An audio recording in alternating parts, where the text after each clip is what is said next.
Baik, baik kita mulai ya, Bapak-bapak. Tunggu sebentar. Baik, selamat pagi kepada Bapak Dewan Penguji dan Saudara Muhammad Tri Endriansyah. Hari ini kita akan menjalankan sidang proposal skripsi untuk Saudara Muhammad Tri Endriansyah. Sebelum dimulai, saya akan menyampaikan beberapa mekanisme sidang proposal skripsi. Struktural Dewan Pembimbing dan Penguji pada sidang proposal hari ini yaitu saya, dosen pembimbing pertama, yaitu Bapak Budi Arif Tama, dosen pembimbing kedua, Bapak Silvester Dian Handi Permana, dan Ketua Penguji sekaligus anggota Dewan Penguji pertama yaitu Bapak Ade Syahputra, dan Dewan Penguji kedua, Bapak Ketut Bayu Yoga Bintoro. Ujian akan dilaksanakan dalam kurun waktu 60 menit atau secukupnya, di mana presentasi sudah dilihat dalam video yang telah disampaikan sebelumnya. Sebelum dimulai, silakan Saudara Muhammad Tri berdoa menurut agama dan kepercayaan masing-masing untuk berlangsungnya acara ini. Saya persilakan.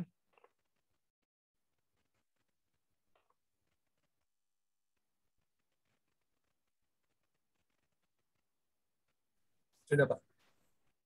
Baik, Saudara Muhammad Tri Endriansyah, terima kasih sudah mempresentasikan penelitiannya dalam video yang telah disampaikan kepada dosen pembimbing dan Dewan Penguji. Silakan kepada Dewan Penguji pertama untuk bertanya. Saya persilahkan kepada Pak Ade Syahputra untuk dapat menanyakan. Silakan, Pak. Baik, terima kasih Pak Budi. Selamat pagi jelang siang, Tri. Apa kabarnya? Alhamdulillah baik, Pak. Alhamdulillah.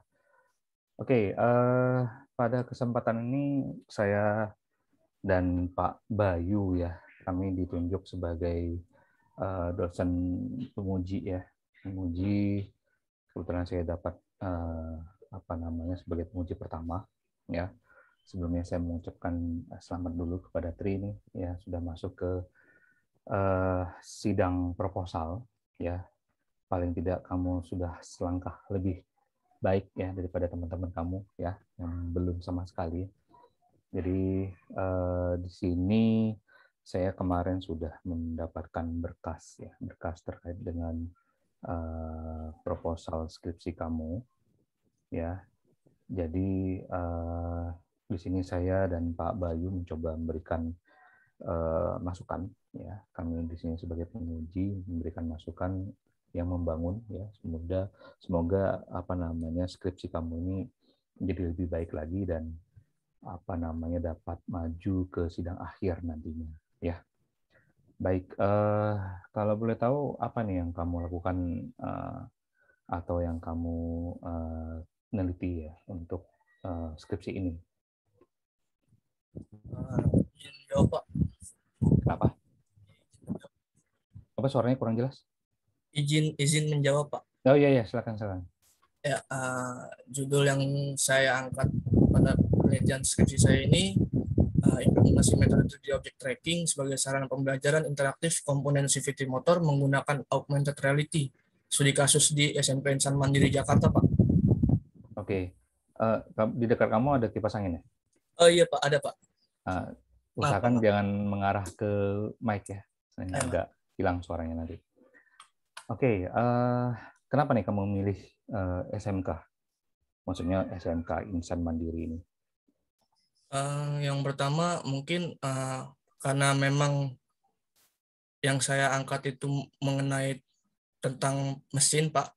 Jadi di SMA negeri itu yang saya tahu untuk jurusan TBSM khusus sepeda motor itu pun sendiri belum ada ya, Pak. Maksudnya dia secara universal mungkin otomotif atau TKR. Sedangkan di SMK Insan Mandiri ini ada jurusan TBSM atau teknik bisnis sepeda motor. Jadi dia benar-benar mendalami tentang sepeda motor, Pak.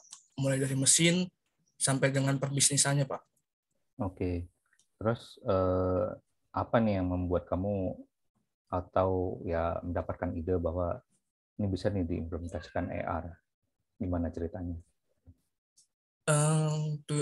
Yang membawa saya untuk mengangkat judul ini sih yang pertama perkembangan teknologi augmented reality itu sendiri, Pak, sama industri 4.0, terutama pada bidang otomotif ya Pak.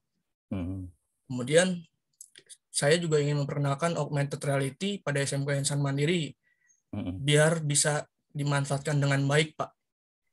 Kamu dulu alumni dari sana kah? Atau kalau untuk alumni saya bukan alumni, ada mahasiswa juga Pak, Beltan. Jadi di sekolahnya dia Pak. Jadi yang merefer ke sana itu Beltan kah? Iya Pak. Oke, sip, baguslah. Yaitu saya ingin tahu ceritanya nih, dari mana kan kamu entah berantah tiba-tiba dapat ide gitu, wah ini bagus nih, ya kan? Paling nggak kan udah jelas nih awal muasalnya nih, kenapa nih kamu memilih penelitian ke arah AR ya, dan tempatnya juga. Oke, kemudian yang saya ingin tanyakan, apa yang sudah, maksudnya informasi apa yang sudah kamu dapatkan dari pihak sekolah terkait dengan implementasi AR ini? Untuk informasi mungkin permasalahan atau problem yang dihadapi sih Pak, maksudnya dalam pandemi ini ya. Karena kan memang pada jurusan TBSM ini memang ada materi yang benar-benar mendalam mengenai mesin Pak ya. Karena dan tujuannya juga memang untuk kelas 11 jurusan teknik dan mesin sepeda motor ini agar siswa dapat belajar, maksudnya kayak lebih mandiri dan juga lebih mendalami meskipun dalam keadaan COVID seperti ini sih Pak, dengan aplikasi AR ini Pak. Itu nantinya apa namanya, implementasinya itu di mata pelajaran kah atau seperti apa? Mungkin kalau untuk mata pelajaran mungkin seperti ini Pak, lebih jatuhnya ke praktiknya Pak, ke praktik untuk persiapan dia juga magang Pak, buat nanti kerja praktik juga Pak, jadi biar lebih menguasai bagian mesin sih Pak, mungkin itu sih Pak. Oke, ya karena kan di sini kan kamu membahasnya lebih spesifik ya ke komponen CVT-nya kan ya? Iya Pak. Nah, berarti ada kaitan dengan mata pelajarannya kan ya? Iya. Itu yang saya lihat di proposal skripsi kamu ini tidak tercantum di sana ya.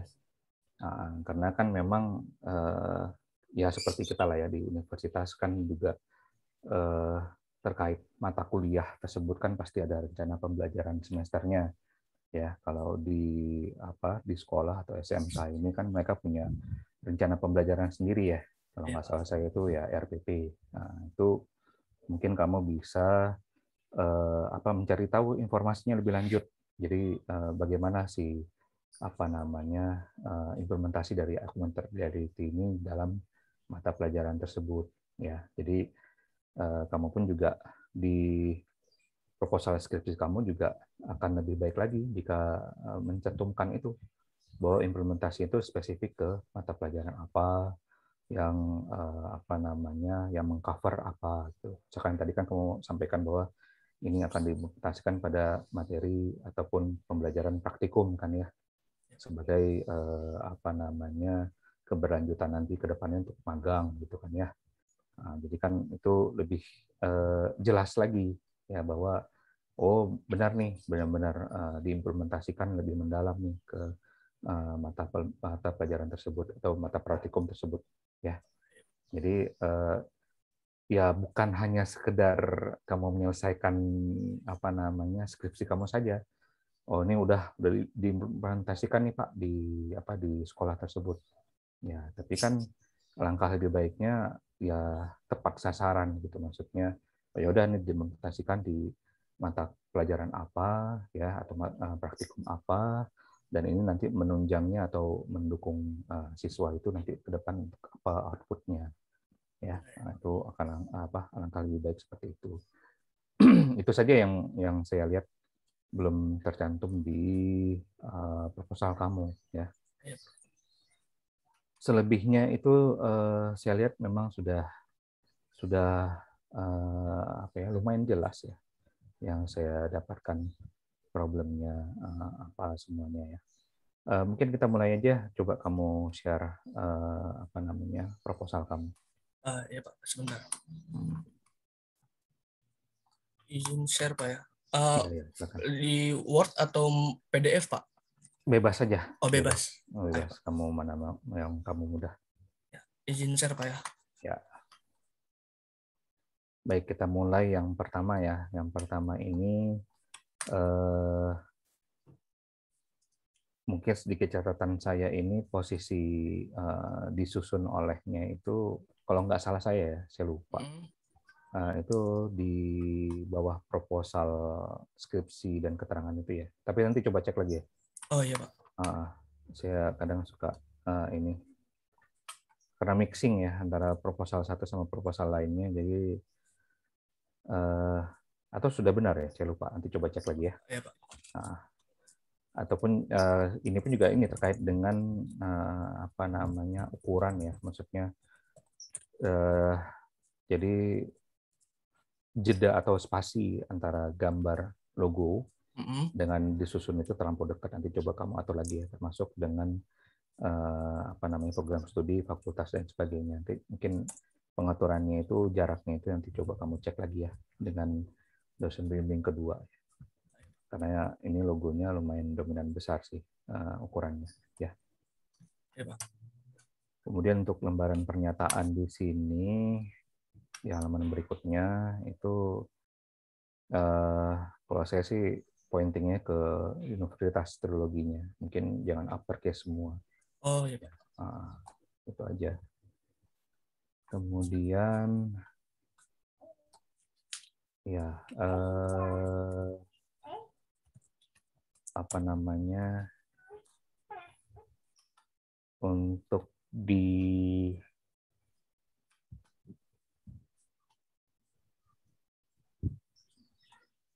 sebentar ya. Iya Pak. Ya itu tadi informasi yang di awal itu yang tadi saya sampaikan itu terkait dengan mata pelajarannya, itu nanti mungkin bisa kamu tambahkan nanti sedikit di apa namanya di abstrak ya.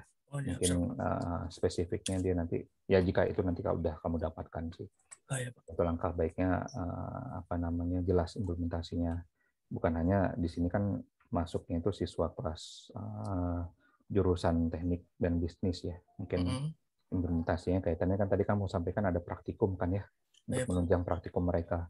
Nah, itu mungkin bisa kamu tambahkan lagi nanti di keterangan abstraknya ya. Ya, Pak. Itu. Lalu ya ini kata pengantar ya, kata pengantar berikutnya. Nah, itu saya sebenarnya nggak rela sih kalau cuman saya juga disebut tapi Pak Bayu nggak. Iya Pak, Pak Bayu, belum tertulis. Apa namanya merasa tidak bagian dari prodi TI itu. Nah, itu nanti coba nanti tolong kamu ganti aja ya. Iya Pak, nanti saya Ya tambahkan. kalau bisa sih ya nomor 5 itu dosen prodi TI lah. Jangan saya seorang saja. Iya, Pak Pak. Bayu kan ada peran di situ juga kan ya. Iya Pak. Ya saya tersanjung sih, cuma Pak Bayunya yang enggak. Nah, oke itu ya, nanti coba di apa perbaiki aja.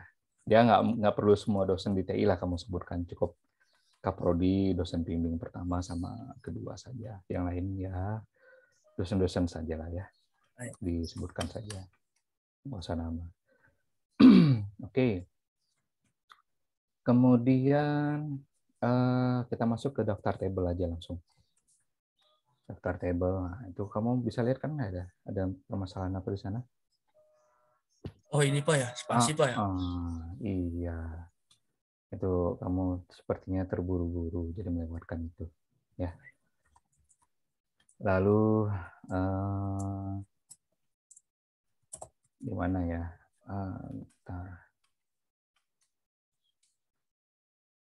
Ya termasuk nanti di latar belakang ya, di bab 1 itu nanti kamu bisa itu menambahkan itu tadi ya.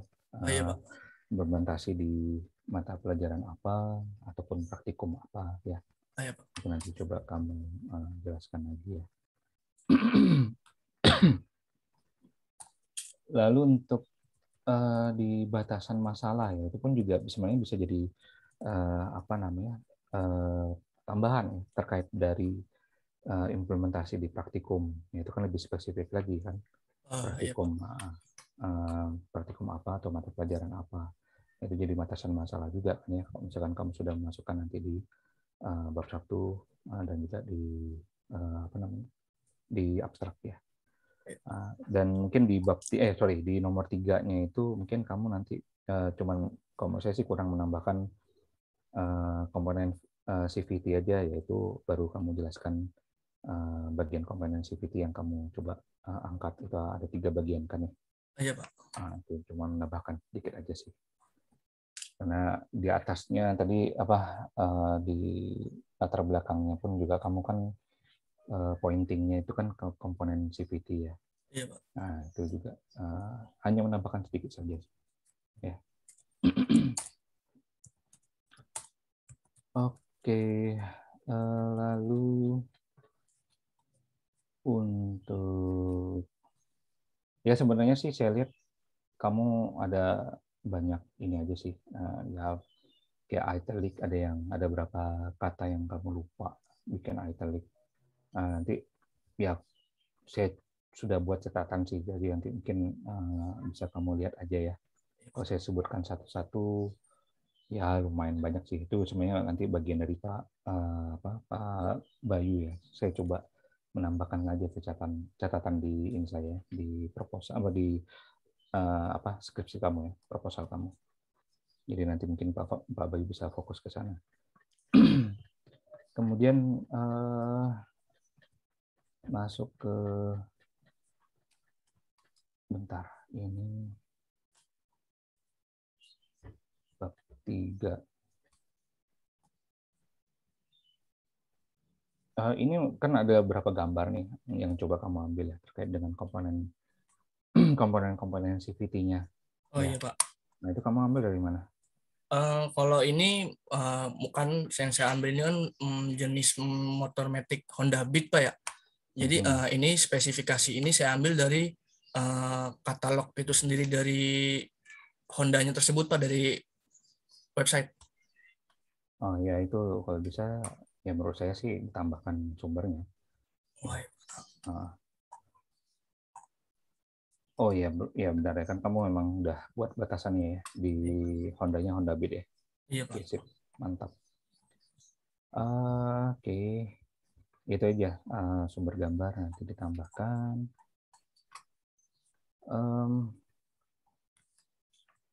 Nah itu tadi karena saya lihat dari ininya kamu sudah baik lah ya dalam menjelaskan terkait dengan ya komponen CVT-nya ya bagiannya. Kemudian bentar.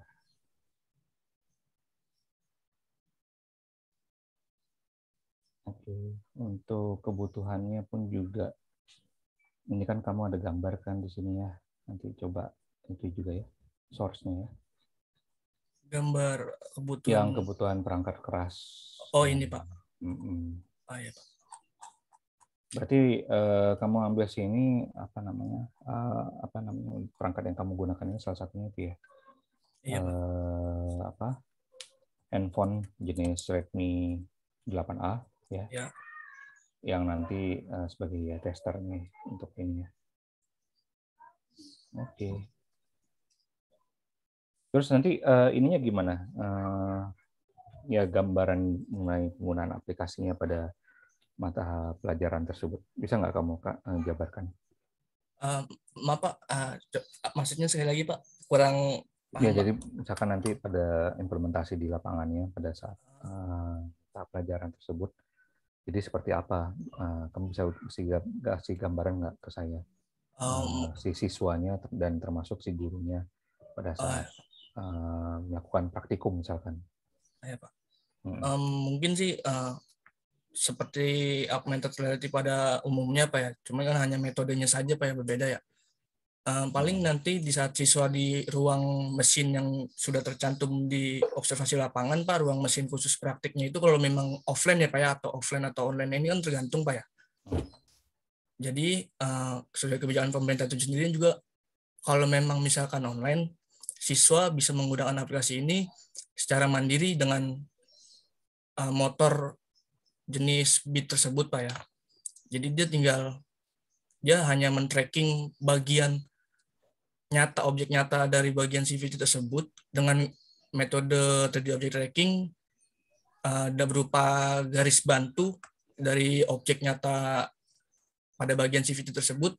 Untuk dilakukan tracking itu nantinya dia akan memunculkan sebuah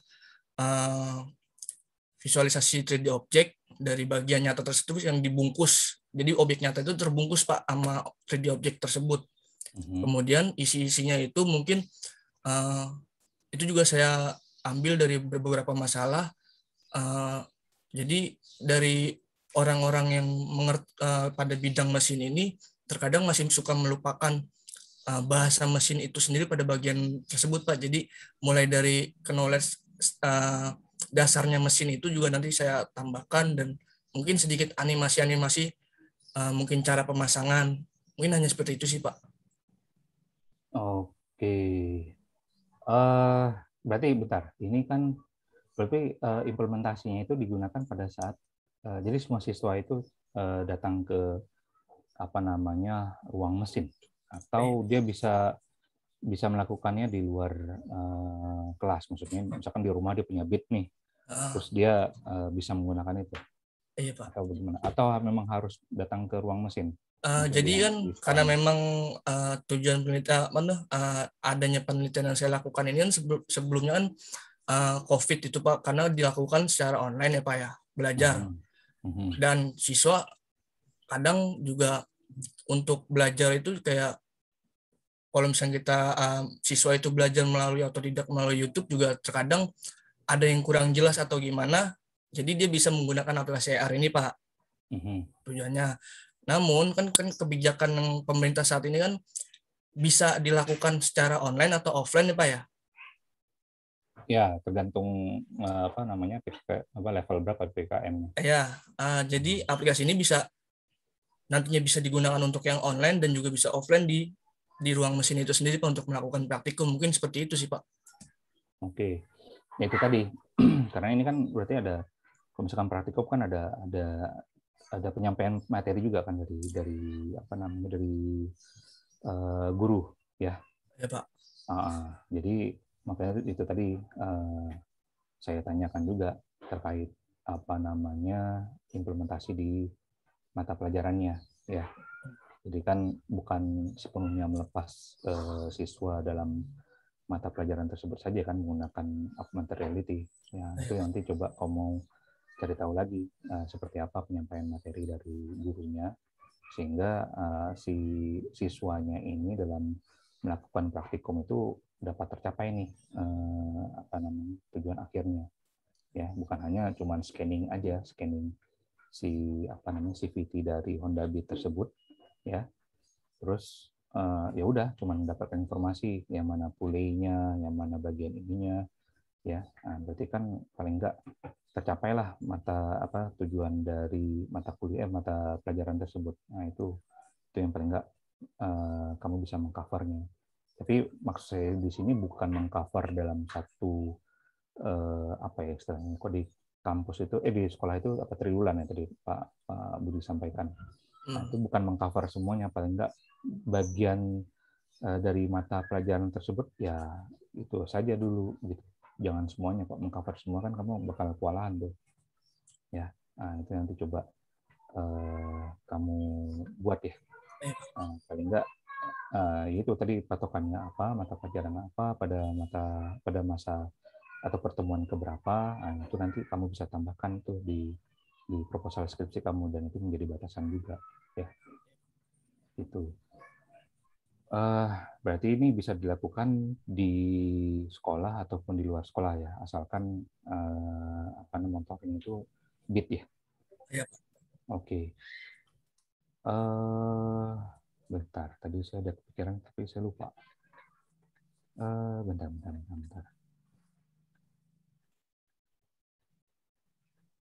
Itu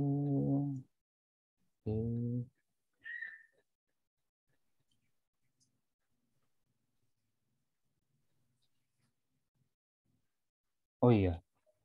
Nah, itu tadi yang saya kepikiran itu, ini kan berarti hanya scanning bagian CVT-nya aja kan ya? Iya Pak.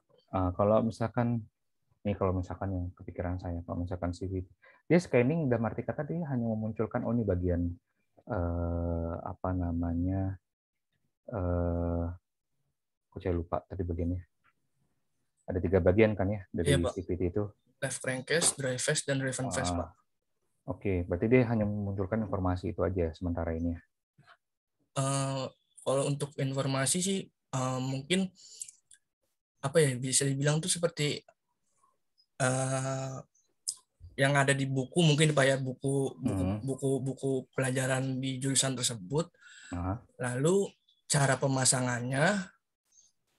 Maksudnya ide-ide yang kamu ingin buat itu seperti apa? Seperti dia kayak menunjukkan mungkin mulai dari tata cara apa terlebih dahulu yang harus dibuka. Ya, berarti kan kamu belum masuk ke apa namanya rencana pembelajarannya kan ya? Iya, Pak. Belum menggali ke sana kan? Belum. Nah, ya udah, usahakan itu ya. Nanti lebih spesifiknya kemana? Ya, Pak. Nah, nanti kalau misalkan terlampau luas pun juga kamunya yang kerepotan. Ya, CVT itu kan juga banyak kan komponennya. Ya, lumayan. Apakah kamu mau jabarin satu-satu tuh semua? Kamu yakin? Paling sih hanya bagian-bagian yang tertentunya, maksudnya yang benar-benar sering terjadi kerusakan atau sering dibongkar sih Pak, paling itu sih Pak. Mungkin baiknya gini, ya ini masukan saya ya. Iya, Pak. Jadi coba kamu tanyakan kira-kira yang mengcover apa praktikum yang terkait dengan komponen CVT itu mengarahnya kemana? Apa yang kira-kira yang mereka ulas di sana? Gitu ya. Nah, itu nanti makanya saya dari awal pun juga kan ada beberapa mahasiswa yang mengambil penelitian AR, itu usahakan coba lebih fokus ke rencana pembelajaran mereka itu seperti apa. Jadi ambil part dari itu, jangan semua tapi ya. Nah, kalau misalkan memang mereka ada membahas mengenai komponen seperti apa CVT-nya itu kira-kira seperti apa yang mereka coba pelajari terkait dengan praktikumnya, ya. Ya, Pak. Jadi masanya nanti kan bisa ngelebar kemana-mana juga kan dari komponen CVT itu. Terus kalau misalkan nanti ada modifikasi sana-sini, apakah memang kedeteksi kah dari AR-nya, ya kan? Kan modifikasi itu juga kan berpengaruh kan, apalagi komponen CVT ini kan dari cover-nya pun juga banyak orang apa namanya pengguna atau ya pengguna otomotif pun suka menggantinya kan. Iya, Pak. Nah itu kan pasti nanti akan pengaruh ke hasil dari scanning AR kamu gitu. Ya itu coba kamu, ya itu patokannya tetap aja ke RPP-nya ya, atau rencana pembelajarannya. Coba kamu gali informasi lagi dari guru-gurunya. Ya, jangan ketua yayasan ya. Ketua yayasan itu cuma izin doang. Ya, ke gurunya. Kamu cari tahu ininya terkait dengan pembelajaran seperti apa. Itu nanti kamu bakal kalau bisa mengambil dari situ bakal ya menurut saya hasilnya lebih bagus lah. Ya. Oke. Ya kalau menurut saya itu dulu ya masukan dari saya. Jika nanti ada tambahan mungkin saya bisa kasih catatan di proposal kamu ya. Ya, Pak. Mungkin demikian dari saya Pak Budi. Terima kasih. Terima kasih Pak. Baik. Terima kasih kepada Pak Ade Saputra selaku penguji pertama. Kemudian saya serahkan kepada Pak Ketut Bayu Yoga Bintoro selaku penguji kedua. Silakan Pak Bayu dapat bertanya.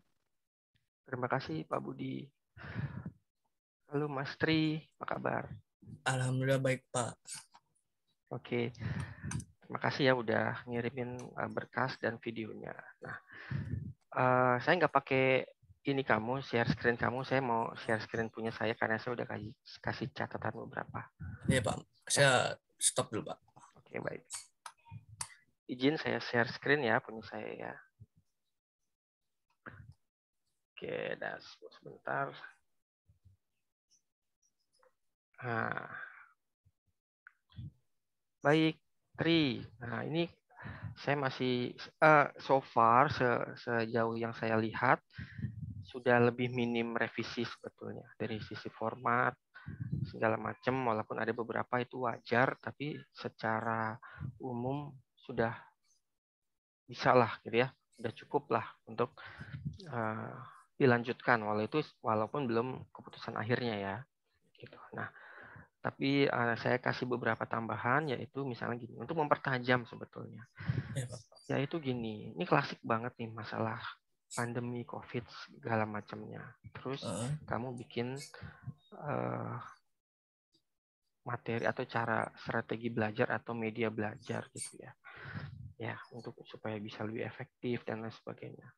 Nah, gini loh. Kalau kita lihat di abstrak, setengah abstrak ngomongin itu. Ya. Pandemi COVID bla bla bla bla bla bla. Oke. Padahal itu kalau misalnya kita ada di jurusannya PG SMK apa itu misalnya. Untuk SMA misalnya, barulah kita bisa ngasih menemukan permasalahan bahwa siswa itu kurang efektif loh pada saat pandemi ini gitu loh. Nah, kita kan anak TI. Iya, Pak. Iya. Oke lah, itu jadi salah satu latar belakang, tapi itu nggak usah terlalu banyak disebut gitu. Yang lebih banyak kamu sebut adalah kenapa dengan materi yang lalu. Ya, kenapa dengan materi yang lalu yang ada? Atau misalnya kamu bisa ambil gini, dari yang ER yang ada pada penelitian yang sama, mungkin apa yang kurang dari situ? Apa yang bisa diimprove gitu loh. Jadi latar belakang pandemi itu bukan jadi hal yang utama yang melandasi kamu membuat program ini gitu ya, atau aplikasi ini. Gitu. Apalagi sampai mengukur misalnya kurang efektif, kurang bisa dimengerti, nanti kamu akan terjebak. Karena saya udah lihat jebakannya di pengujian kamu di bab 3. Ada pengujian segala macam itu, nanti arahnya ke sana gitu. Padahal pengujiannya sebenarnya misalnya kecepatan akses kah, misal gitu loh, misalnya loh ya. Misalnya waktu akses, atau bisa nggak di-handle oleh bandwidth yang lebih kecil. Nah, harusnya yang diuji itu yang tipikalnya seperti itu. Bukan diterima berapa persen yang mengerti, berapa persen yang nggak mengerti dengan apa yang kamu dengan solusi yang kamu berikan. Bukanlah seperti itu sebetulnya. Karena kamu anak TI. Kecuali kalau kamu anak PGSD, PGSMP, PGSMK gitu misalnya, beda. Itu yang dilihat seberapa besar si orang dengan media belajar yang kita miliki, berapa persen dia bisa terserap. Baik itu via AR, baik itu via online biasa, atau tatap muka sekalipun yang konvensional itu. Ini klasik nih, karena apa? Lebih gampang kita memberikan alasan kondisi sekarang ini, sehingga mengaburkan latar belakang yang harusnya kamu mau berikan sesungguhnya untuk aplikasi yang kamu mau angkat ini. Oke, jadi yang kuning ini, yang saya kuningkan ini, pakailah masalah yang berkaitan dengan yang terjadi berkaitan dengan media belajar itu, sehingga kamu mengusulkan pakai AR ini gitu dengan metode 3D object tracking. Karena mungkin AR yang lalu nggak pakai 3D object tracking misalnya. Sekarang saya pakai 3D object tracking. Nah, yang kamu pakai 3D object tracking ini jadi yang kamu usulkan. Yang lalu yang tidak pakai object tracking, di mana dia punya permasalahan, itulah latar belakang permasalahannya. Nggak peduli itu pandemi corona atau apa. Atau dimengerti apa enggak. Ngerti ya? Ngerti, Pak. Kecepatan nggak? Cukup, Pak. Cukup. Oke, itu problemnya. Solusinya ya kamu dengan objek 3D ini maunya mendapatkan apa? Apa poin-poin yang mau diraih saat kita mengimplementasikan metode 3D object tracking ini dibandingkan dengan penelitian sebelumnya yang misalnya konvensional pakai apa, pakai metode apa yang kamu anggap dia lebih jadul atau gimana. Oke, itu caranya. Jadinya singkat, di abstrak itu singkat, nggak ada latar belakang di luar dari apa yang kamu mau buat gitu. Bahkan muncul di kata kunci ini loh. Tuh. Kalau ini muncul, harusnya ada muncul di sini loh, di judulmu. Ya kan? Oh, iya. Misalnya gitu. Lanjut ya. Oke. Ini saya pikir bisa diperbaiki lah. Kalau ada yang kurang-kurang. Nah, ini tadi sudah dibahas juga. Ini jedanya.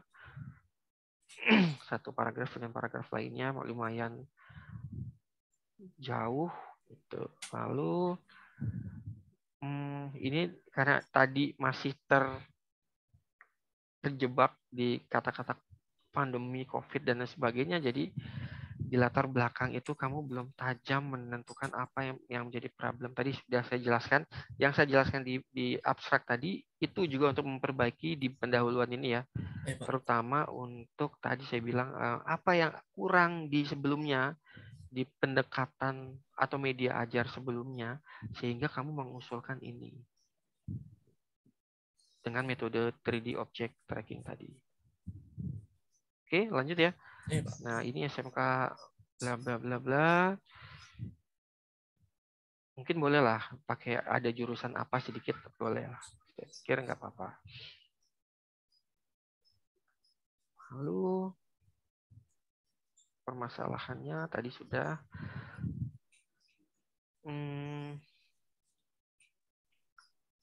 Pengujiannya. Nah, pengujian ini jangan kamu taruh di sini deh ya, karena nanti kan ada dijelaskan di metodologi penelitian. Taruh di sana pengujian, baru masukkan pengujiannya.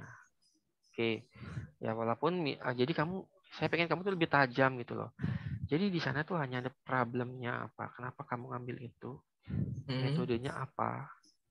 Ya, jadi kalau kamu bahas problem itu kamu boleh ngambil acuan-acuan 1 atau 2 paper sebelumnya untuk memperkuat problem itu, masalah yang kamu mau angkat.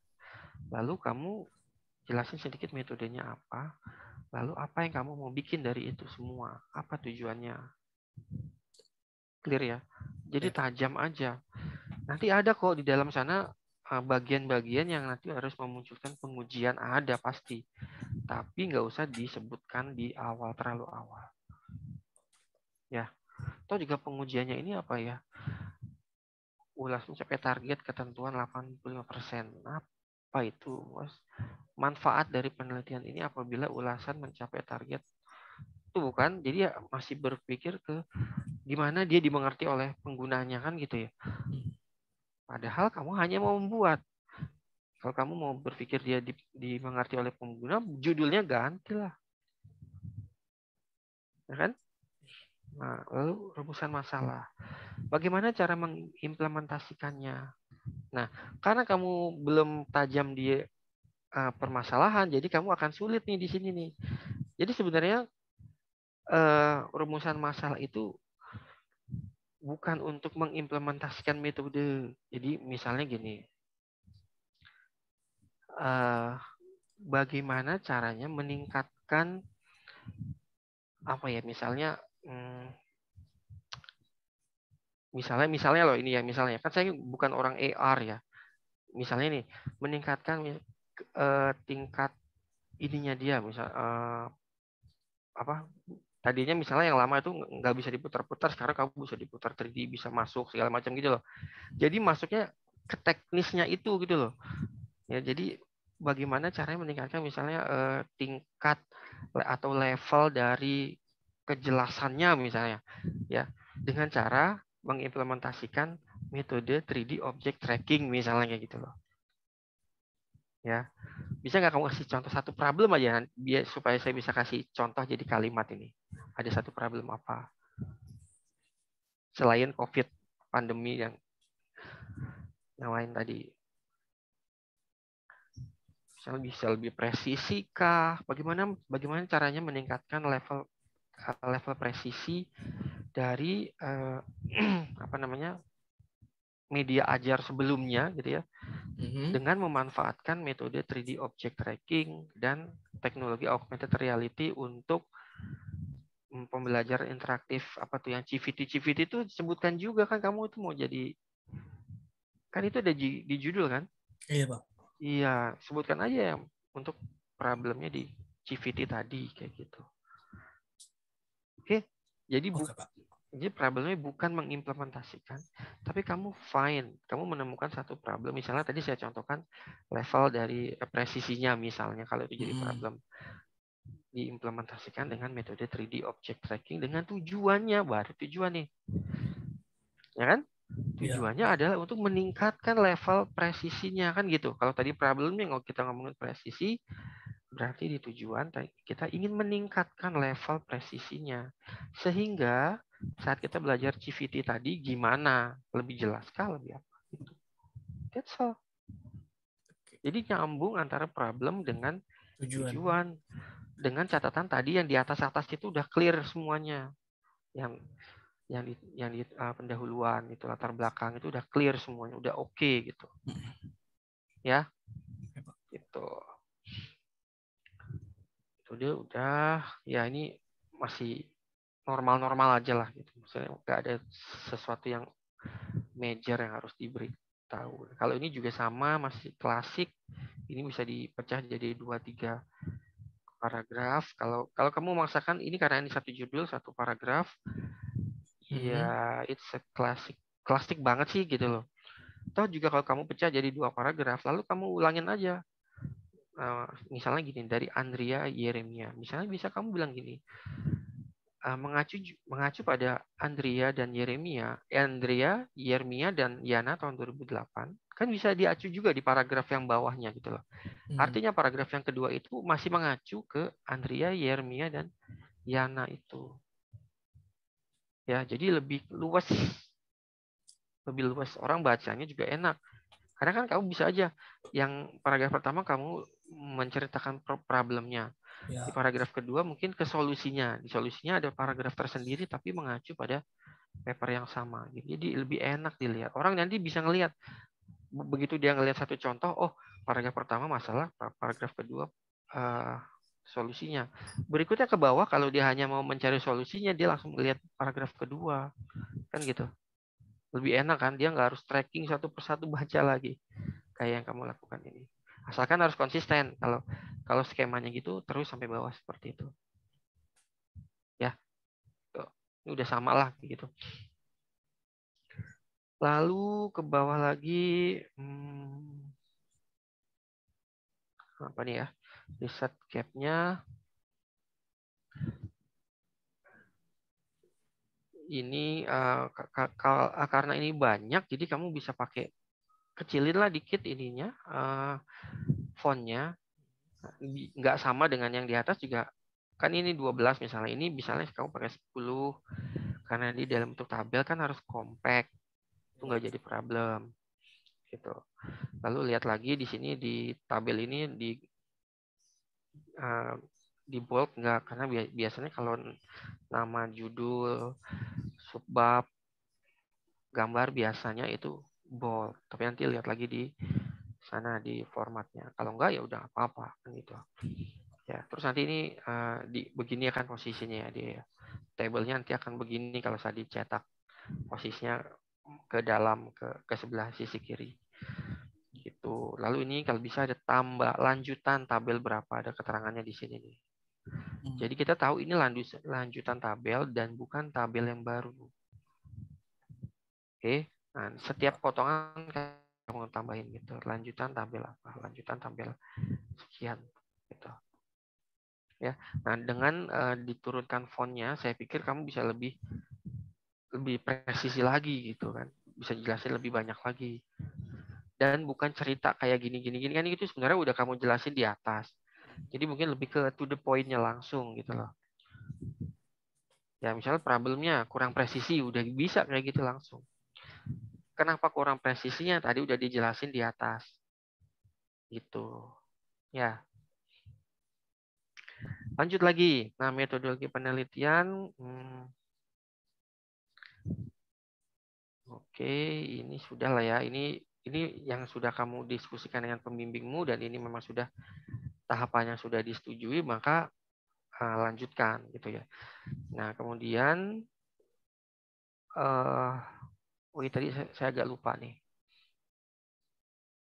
oh ya, ini ada sedikit kesalahan. Penelitian ini dilakukan untuk merancang sistem. Dapat merancang sistem ini. Padahal kan kamu sebenarnya mau buat aplikasi kan ya. Bener kan ya?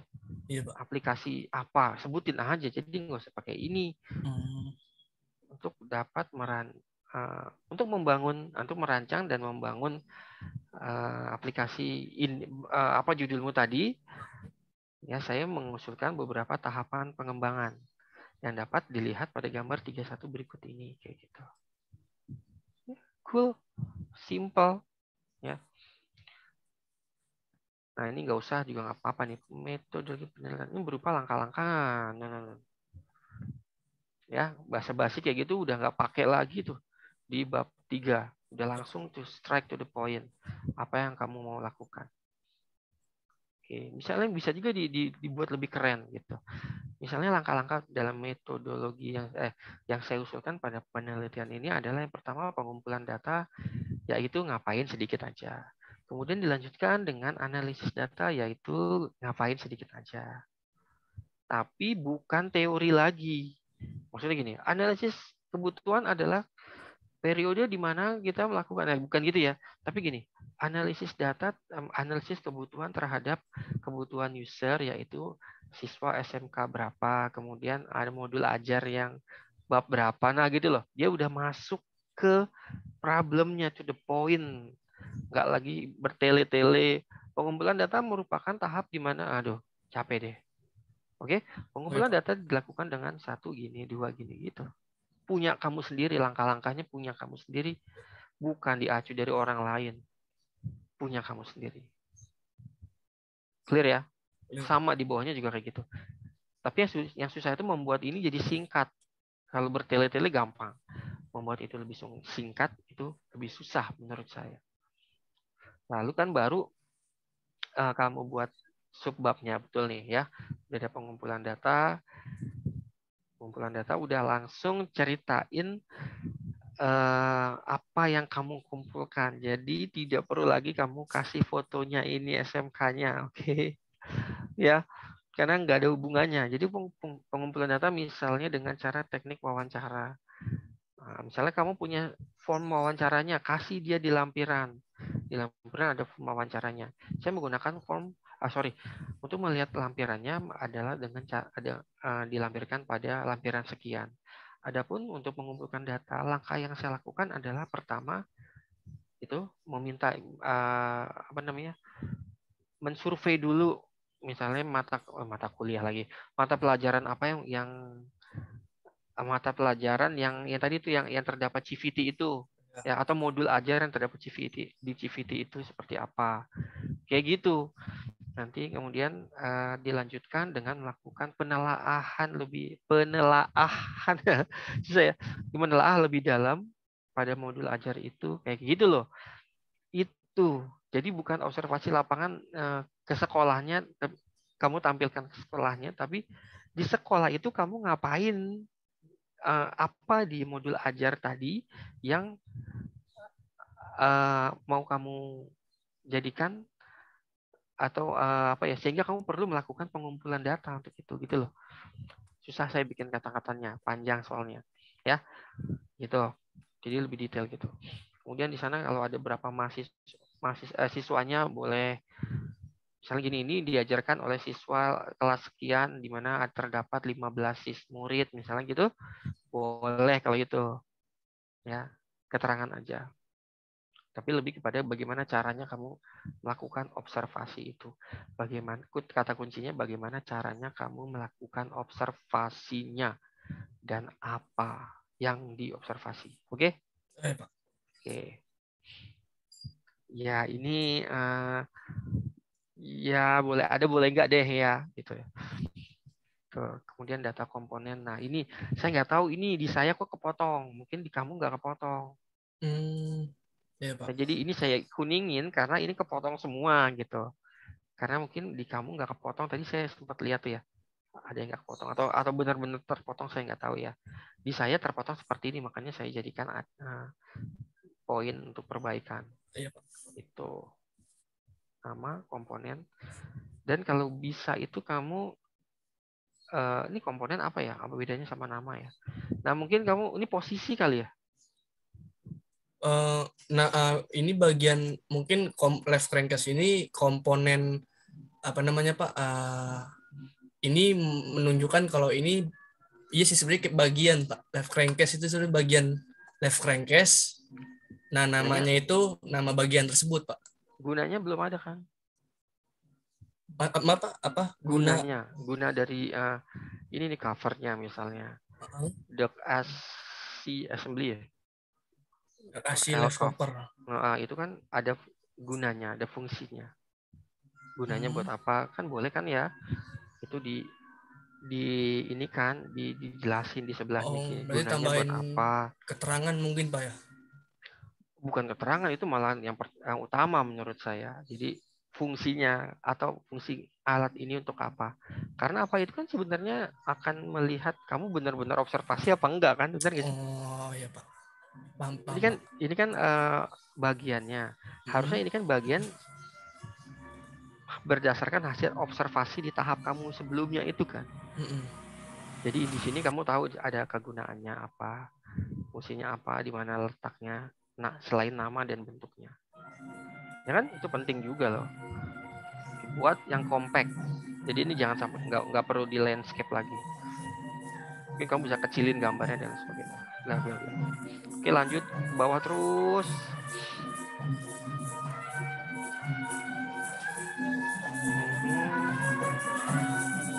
Lalu itu ada musik samping nih. Iya Pak, saya mute dulu Pak. Ya, di mute. Oke, senyap lagi. Nah ini nih dikit strategi konsep. Wow, apaan ini strategi konsep? Ya kan? Ini apa gitu? Ini bentuknya apa? Ini diagram apa gitu loh? Ya, itu kurang. Jadi diagram apa sih ini? Kamu jelasin. Misalnya langsung aja diagram apa misalnya ini diagram apa ya nih ya? DFD? Bukan kah? Mungkin seperti DFD cuman lebih ke strategi konsep untuk pembuatan AR ini sih Pak paling Pak. Kalau yang ini saya buat ya. Berarti tahapan aja gimana? Tahapan pengembangan atau tahapan perancangannya misalnya gitu kan. Iya, Pak. Lalu jelasin dulu di atasnya. Jelasnya apa itu, lalu diacu ya, gambarnya dapat dilihat pada gambar 3.5 baru gambar ini. Oke, baru di bawahnya jelasin detailnya. Aset adalah kan udah kan ya, belum kan, aset adalah apa, target model itu apa aja, gini-gini dijelasin detail, bukan teorinya. Jadi bukan gini, Vuforia adalah buang aja. Vuforia yang saya pakai ada tipe jenis yang ini, saya gunakan untuk bagian ini, untuk mendesain bagian ini. Gitu, langsung sebutin bagiannya. Unity 3D digunakan untuk ini di penelitian saya, bukan penelitian orang lain. Singkirkan semua yang teori-teori, definisi-definisi. It's all about you. Lalu, ini juga sama. Tadi ada yang kepotong-potong itu. Saya nggak tahu di sini kepotong. Kalau memang kepotong, perbaiki. Ya. Lalu kebutuhan perangkat kerasnya nih, ya ini tambahan lah. Nah ini kan fungsinya. Nah ini objek 3D. Objek 3D apa di punya kamu? Ya. Ke detail-detailnya tadi itu. Desain objeknya, kalau dimungkinkan, desain objeknya ya jangan screenshot, ya. Yang lebih gimana ya jelasinnya ya, kan di AR itu gimana ya, jadi kan kalau misalnya kalau saya kan di AI gitu bentuknya kan model matematikanya gitu kan, walaupun nanti ada programnya bisa di screenshot kan gitu, jadi bukan screenshot programnya saya tampilkan tapi model matematikanya gitu. Nah kalau di AR tuh seperti apa gitu loh ya, mungkin itu bisa kamu tampilkan untuk memodelkan itu, jadi bukan screenshotnya tapi mungkin spesifikasi teknisnya tentang proses ini seperti apa yang kamu yang tahu kan gitu ya. Jadi jangan screenshot kalau bisa. Ini kayak di bawahnya juga ada sih kayaknya. Ini udah oke lah ya.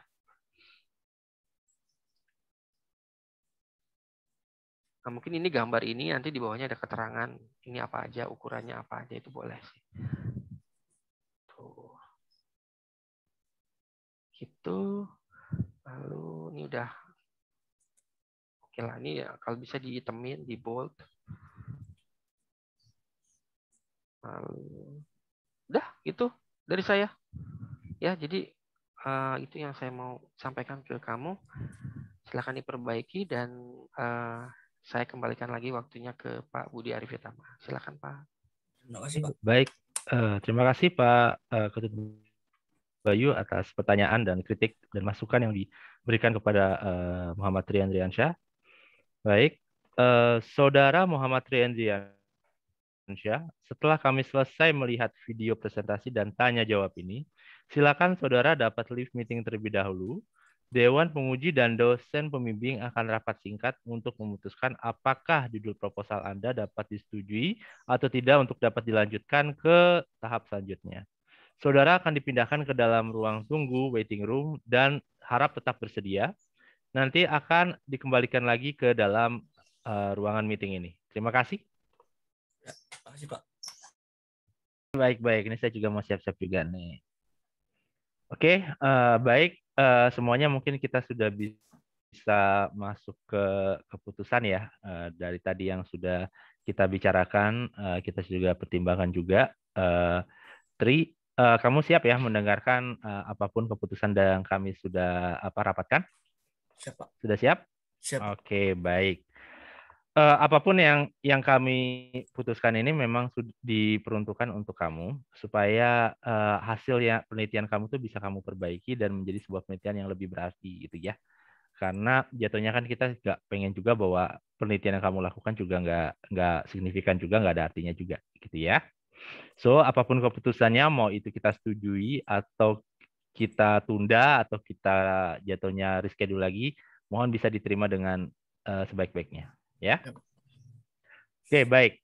Saudara Muhammad Tri Andriansyah, berdasarkan rapat Dewan Penguji, maka kami memutuskan bahwa proposal skripsi dengan judul Implementasi Metode 3D Object Tracking sebagai sarana pembelajaran interaktif komponen CVT motor menggunakan augmented reality dinyatakan